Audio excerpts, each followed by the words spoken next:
Yeah, slam guy. It's your boy Solis Man, Mr. Dongal, you know, from Green Zone, jóge ci Ziguinchor ñëw fii. Yeah man, on se donne rendez-vous dans quelques minutes. Je suis artiste, auteur, compositeur en même temps. Gars yi li gën a cool, li gën a nice, ñu ngi koy am léegi ak Solis Man. Big up.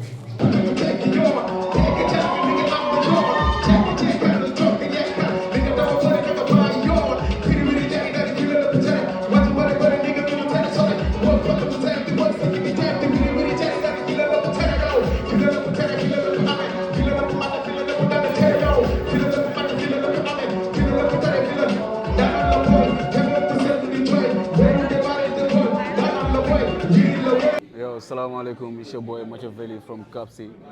Ay sama gars yi di leen jox rendez-vous léegi si kaw scène waaw.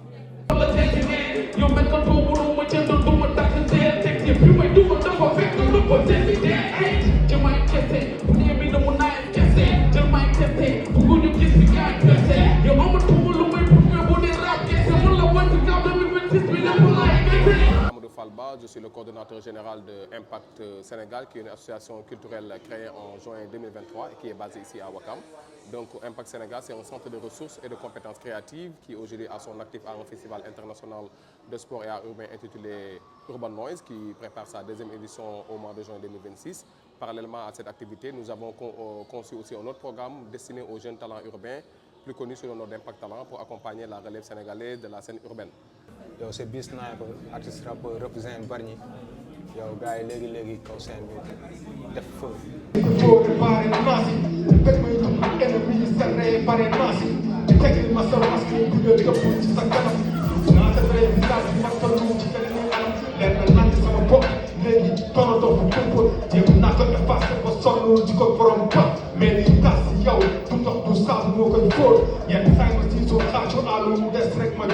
Yes, what's up?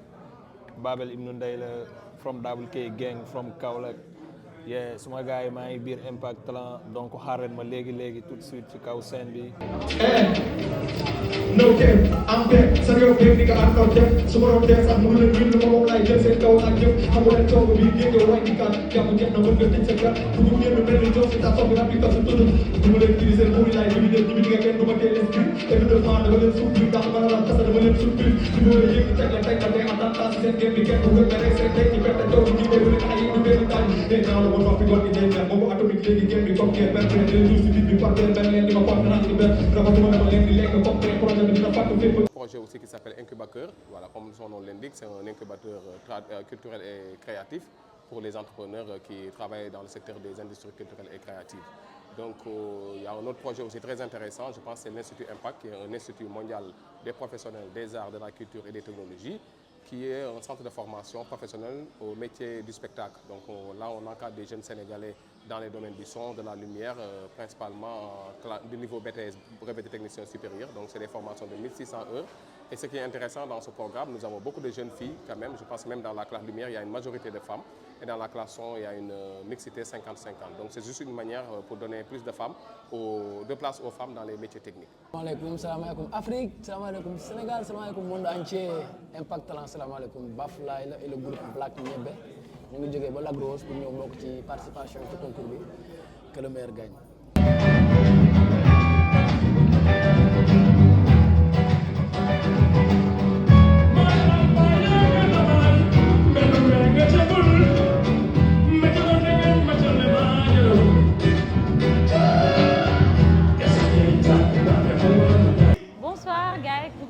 J'espère que vous allez bien. Moi, le Pilita, je vous viens de la Casamance, plus précisément de Djembarin.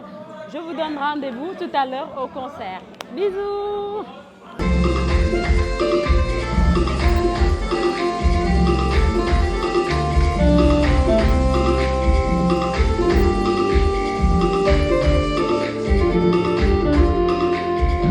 Jeri janda mwanjirege, jeri bembe kubanai.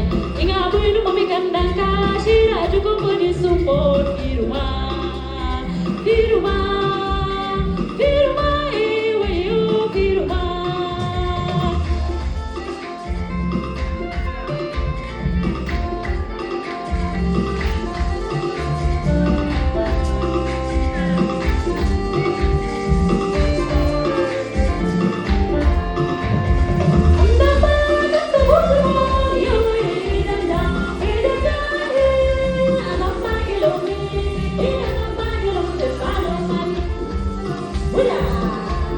Salut, c'est Jay Flex. Tey moom je suis le MC ci concours premier manche bi.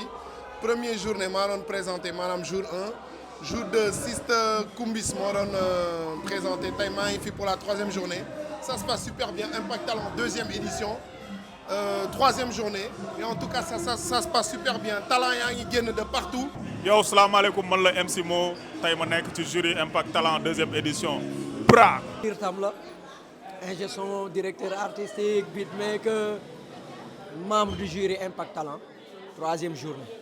Salaamaaleykum sama gars si loo leen nekk mbay nañ ci jàmm comme vous me voyez c'est Lady Sasa da mos original bi njoon a jógee ba Ziguinchor ñëw fii ci compétition Impact Talent xaar leen ma ci kaw scène bi du yàgg.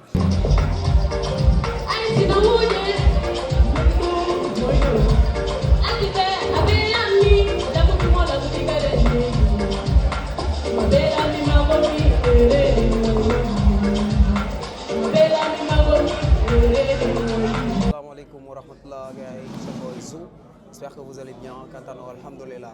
Ama gëna naw depuis Ngekoox la instant bi ñu ngi town Wakam maison des cultures urbaines ci kanam tuuti fële esplanade ba kenn du la wax.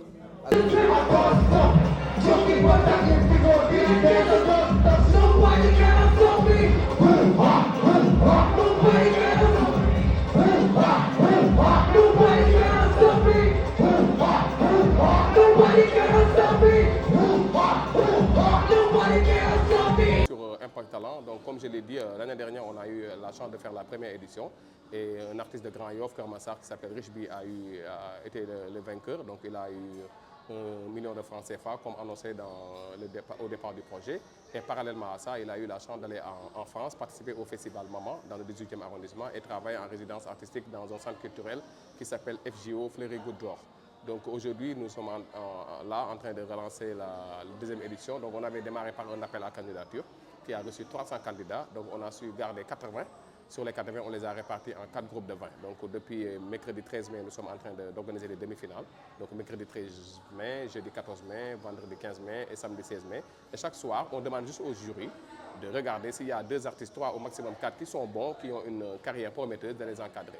L'idée ici, ce n'est pas de chercher le meilleur rappeur, le meilleur chanteur ou le meilleur slammer, ça ne nous intéresse pas. C'est d'avoir quelqu'un qui a une fibre artistique, où tout le monde est d'accord, si on met les moyens, peut-être il peut bâtir une carrière intéressante. Voilà un peu l'idée de Impact Talent. Maintenant, à côté de ça, l'innovation majeure de cette année, c'est que si vous regardez bien, il n'y a pas l'équipe d'Impact n'est pas trop impliquée. On a laissé la chance aux jeunes qui sont encadrés au niveau de Impact, Institut Impact et au niveau des STT, notamment en régie de production, pour qu'ils accompagnent un peu l'organisation de cet événement. Parce que dans les formations que nous offrons aux jeunes Sénégalais, la partie théorique, elle est importante, mais tout le monde est d'accord que la partie pratique aussi, elle est primordiale, voire centrale. Donc c'est dans cette optique que nous avons demandé aux jeunes de venir gérer en toute autonomie cette 2e édition d'Impact Talent. Donc là, on se prépare pour la grande finale qui aura lieu vendredi 12 juin à l'Institut français de Dakar, donc peut-être avec 10 ou 12 groupes, et c'est le même modus operandi. Le vainqueur aura cette fois-ci 1 million de francs CFA, plus une autre résidence dans le cadre du festival Africolor qui se passe en France, dans le département de la Seine-Saint-Denis, entre novembre et décembre 2026. Salam, salam, c'est votre Yaïfal. Je suis la régisseuse qui gère les loges, les artistes et les fiches techniques. Bra. Hakan Ousmane, le régisseur général Impact Talent. Yes. Yadiouf. Fatou Diatta. Je suis en régie prod, je suis la chargée de la catering des artistes. Merci. Ibrahima Sen, régie production, chargée de l'accueil. Alice, régie générale, chargée de la coordination de tout l'événement d'Impact Talent. C'est moi Issa Aboussala, régisseur de production dans Impact Talent, chargé des loges et de la logistique. Je suis en régie de production, chargée de logistique, en même temps accueil. Merci. Je suis Ali Mbodj, étudiant en régie prod au Sénégal Talent Campus. Actuellement, je suis là dans le cadre d'Impact Talent en tant que régisseur plateau. Donc, et je gère les coulisses avec les artistes, leur entrée et sortie. C'est Aminata Ndiaye, plus connue sous le nom de Minassou. Je suis membre d'Impact Talent, aujourd'hui chargée de l'accueil. Merci. Le Koumandongo, régie prod, chargée de catering Impact Talent, 3e journée. Hi Nourounia, chargé de programme Impact Sénégal. Oui.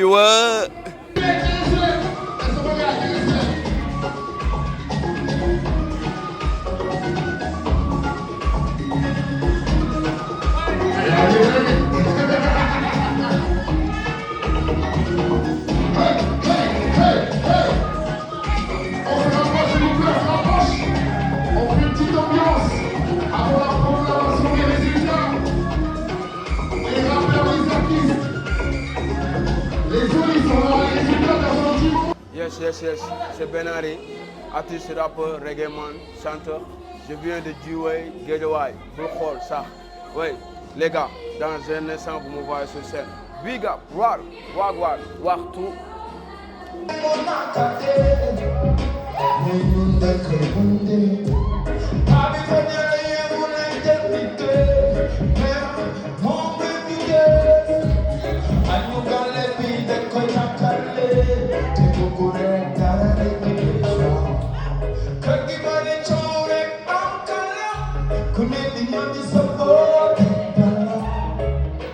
Assalamualaikum Impact Talent, assalamualaikum Impact Talent. maa ngi tudd Chantal Bari jóge ba jam ñaajo ànd ak sama groupe waa Nomad Mass Dao Maxime Aziz Ndiaye le grand bassiste le grand manager Benman ak yeneen équipe bi maa ngi nuyu ñëpp di leen jox rendez-vous ci kanam.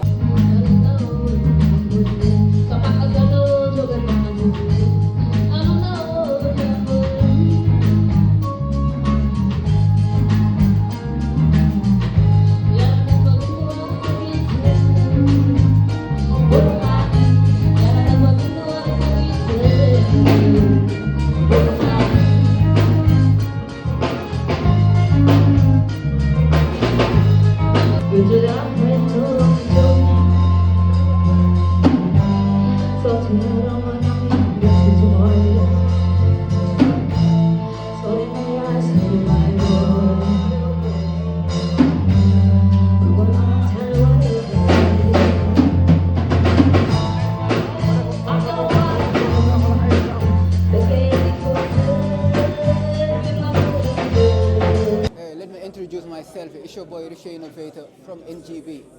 gars yi maa ngi leen di jox rendez-vous ci kanam ñu yëngal jaajëf fils.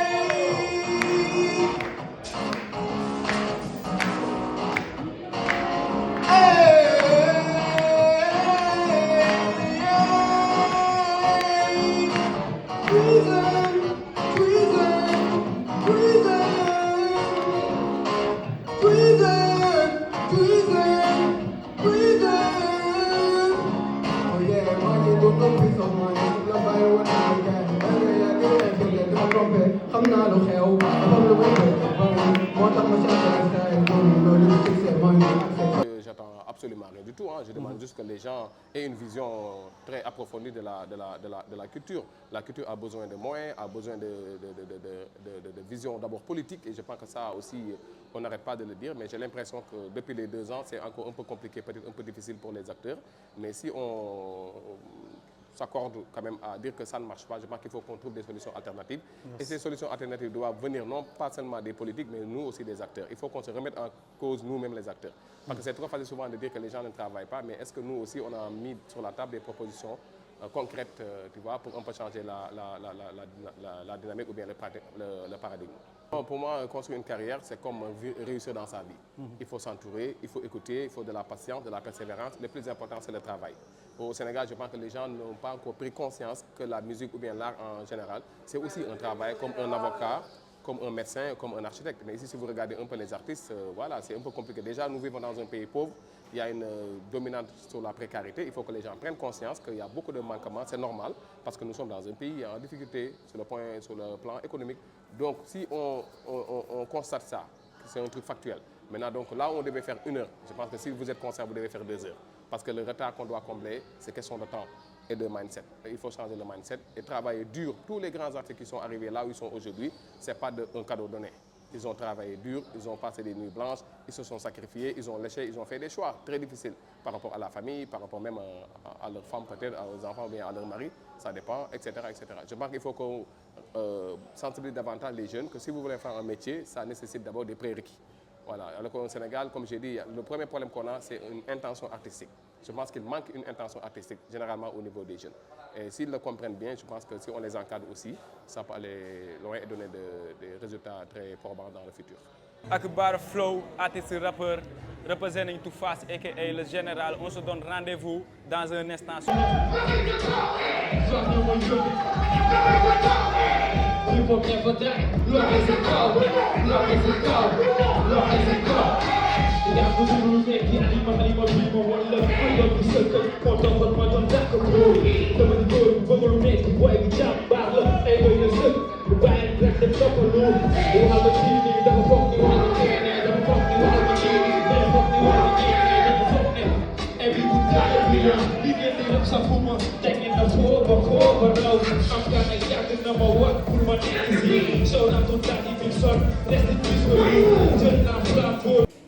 Yo, it's your boy Amarta Baby, aka Captain Sika Bao. Yo, maa ngi tudd Amarta Baby, maa ngi jógee ba Cap si. Yeah, rendez-vous léegi si kaw seen ñu tasaare. Skrrt Bao.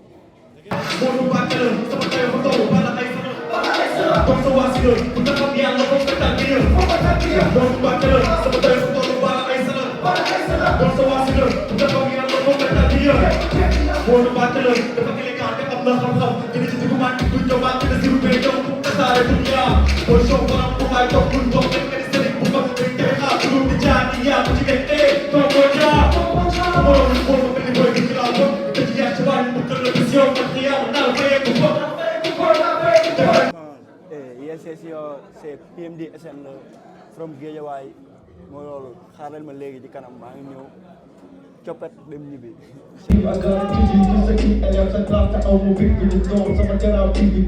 I'm fucking sick, yeah, I'm full. Dara xel meer li jël full. Ba rek samay doom music full. Sama bopp dama kan business man rek moo ci stop. Sama samay doom di baalu got gi mën na faj ay doom. Ñu may xaar dañu bari foo ma jéem a nekk borom jox. Juddoo gërëm vision bu rëy bu leen laaj it bëgg bi doon ka dim héros na dara ci boy benn phase gis ma kenn ku koy niroo ki may ko woon yow ma réew. Left right dinaa yoru kaama gi gaal gi. Boy mu daw ak xel bu mag sax bi nekk woon ak am baax. Xam-xam bi ngay sangoo bu xel doon gis bon ci baax. Explore in the big bang foog sama vidéo bi jaaxal bi mooy attaque. Hello, bonsoir tout le monde. Min la artiste musicien leader vocal du groupe Dégg Daj. maa ngi dëkk Jëppal 3. maa ngi leen di woo ngeen fekk ma si kanam si scène bi pour concours Impact Talent.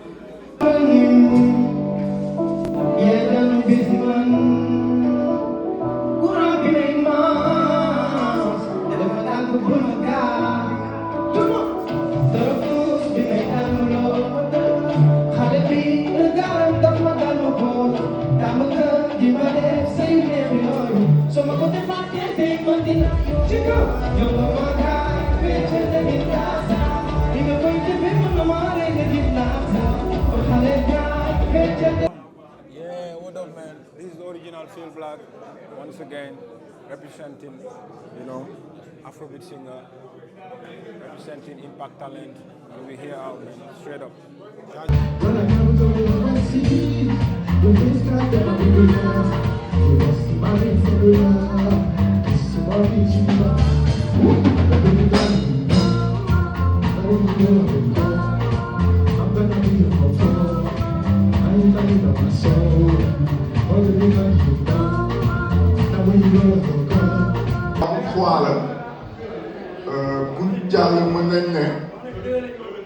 Waaw 2 la ñu waroon jël exactement 2 la ñu waroon jël ñu jël benn yaa na fi yem waaw donc Black ñeem.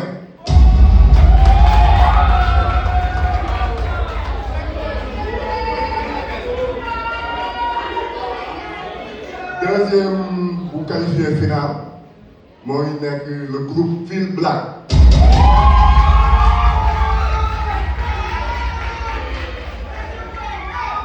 sécurité bi nga jege si la ñuy wax troisième bi waay. Troisième bi moo ngi nekk Zoo Boy.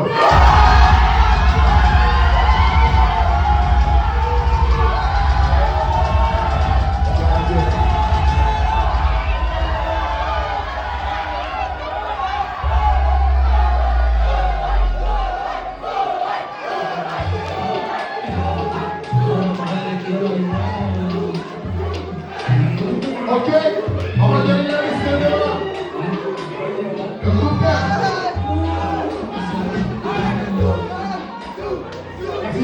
vous avez la liste de demain. Demain, on va lire. Mamoudou Kouaté, président du jury journée 3, Impact Talent. Waouh, une journée qui était magnifique, qui était top. Franchement, artistes, on a eu un set qui était magnifique. Les artistes, ils étaient tous bons. comme nous ko MC moo waxee tey final la donc bravo à ñëpp bravo à ñu qualifié final ñu demul final tamit ñu xam ne tamit nañ yokk liggéey ils n'ont pas démérité franchement quasiment tout le monde mérité dem final.